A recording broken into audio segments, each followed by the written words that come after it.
On February 13th, 2017, two young girls, 13-year-old Abigail, Abby, Williams, and 14-year-old Libby German, set out for a simple afternoon walk on the historic Monon High Bridge trail in Delphi, Indiana.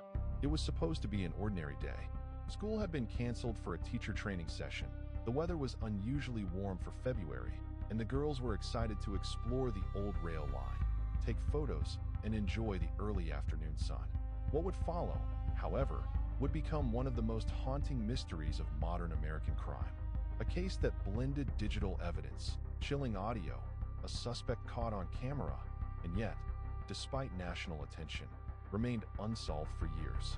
The story of the Delphi murders begins in a small, quiet Midwestern town. Delphi had a population of just 3,000 people, the kind of place where everyone recognized familiar faces at the grocery store and children rode their bikes freely through neighborhoods. Violent crime was rare, and the idea of a predatory killer lurking in the woods felt unthinkable. But at 2:07 p.m. that day, Libby German pressed record on her phone. That single decision, instinctive, quick, and perhaps fueled by a sudden sense of danger, would change the course of the investigation forever. The grainy video and faint audio she captured would become one of the most publicized pieces of evidence in true crime history. The events that followed shocked the nation.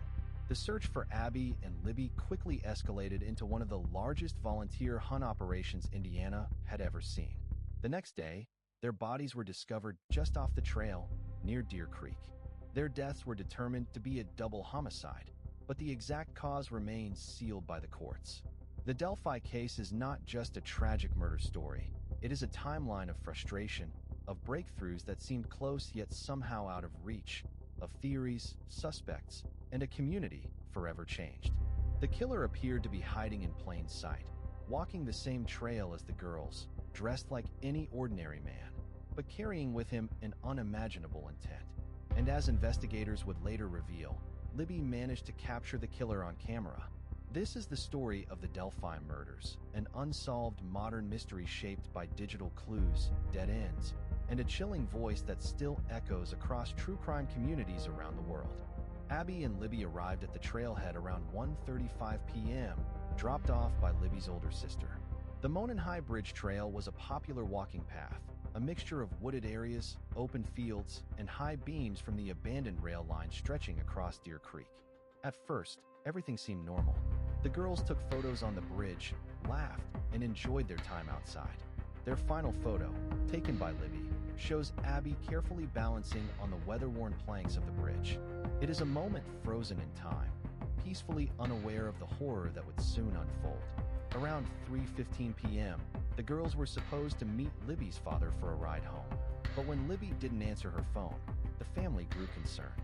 At first, they assumed the girls might simply be delayed or distracted, but as minutes turned into an hour, worry turned into something much deeper. By 5 p.m., the Carroll County Sheriff's Office was contacted, and volunteers began gathering at the trail. Searchers used flashlights, walked the paths, and called the girls' names into the fading evening light. Hundreds of people from Delphi rushed to help, forming search lines across fields and wooded terrain. But the trail was long, the woods dense, and daylight slipping away. Authorities initially believed the situation might simply involve two teenagers who had wandered off or gotten lost. Even then, the tone was urgent. Parents brought maps, volunteers brought ATVs, and police began organizing coordinated grid searches. Yet when the sun rose the next morning, the worst fears were confirmed. Around noon, a volunteer spotted something unusual near the edge of Deer Creek, just a short distance off the trail. Police were notified, and soon the area was sealed off.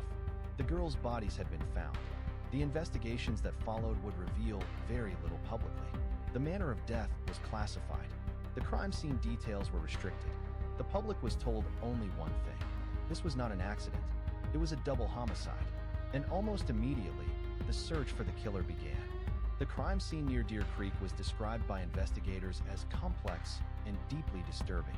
Although the official case file remains sealed, several details have been confirmed, while others are strongly supported by credible sources close to the investigation.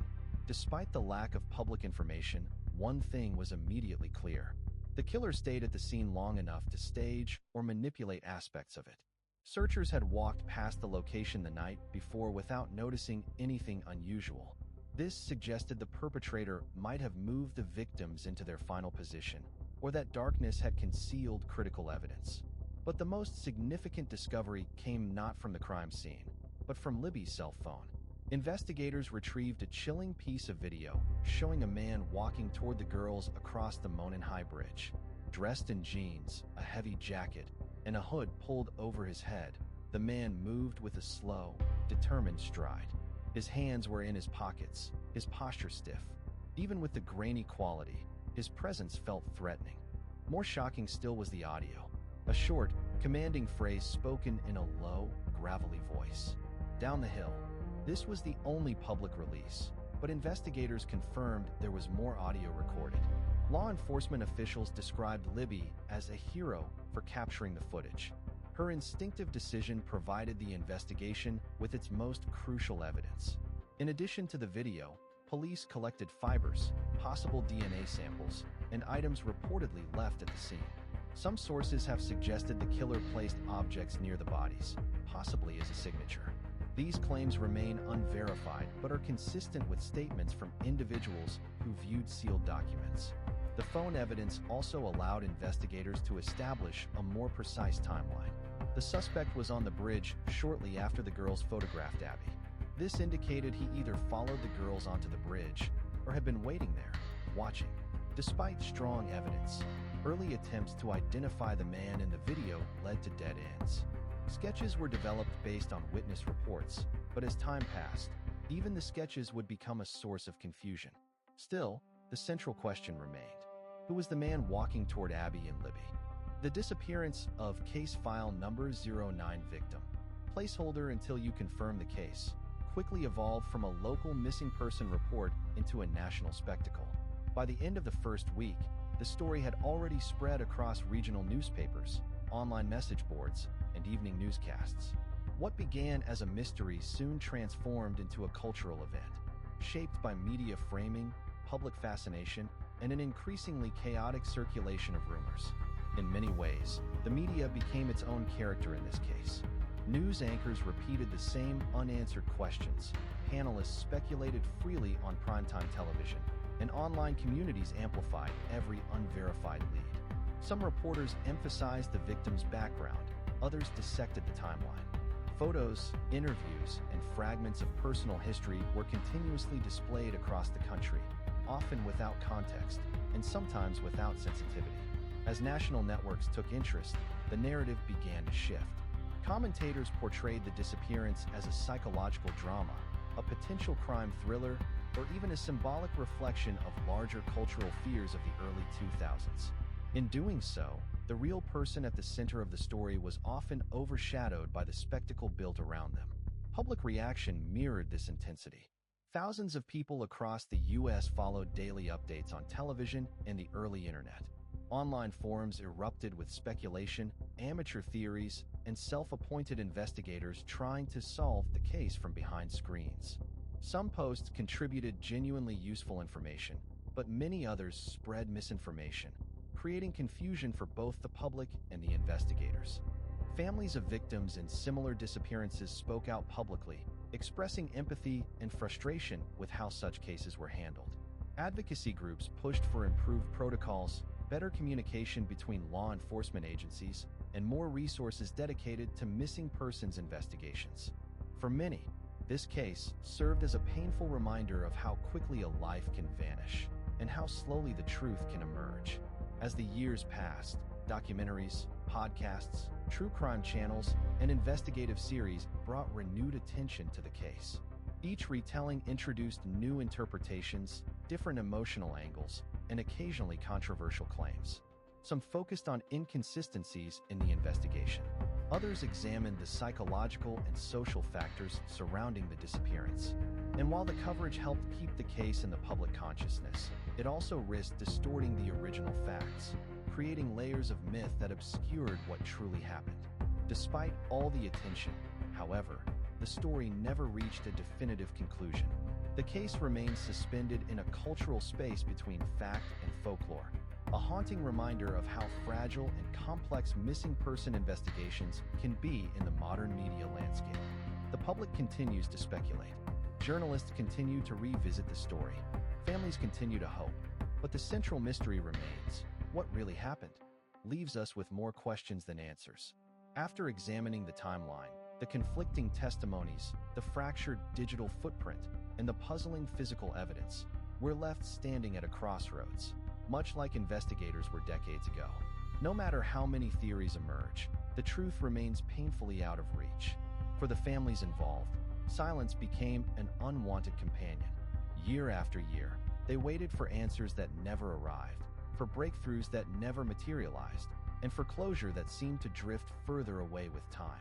What began as a local mystery slowly transformed into one of America's most widely debated unsolved cases, amplified by documentaries, podcasts, online investigators, and amateur sleuths determined to uncover what the official investigation could not.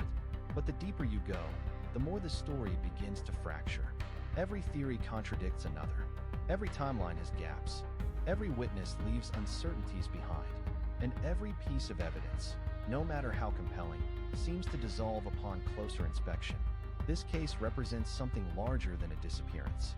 It reflects the limitations of early investigative methods. It reflects the chaos of the first 48 hours.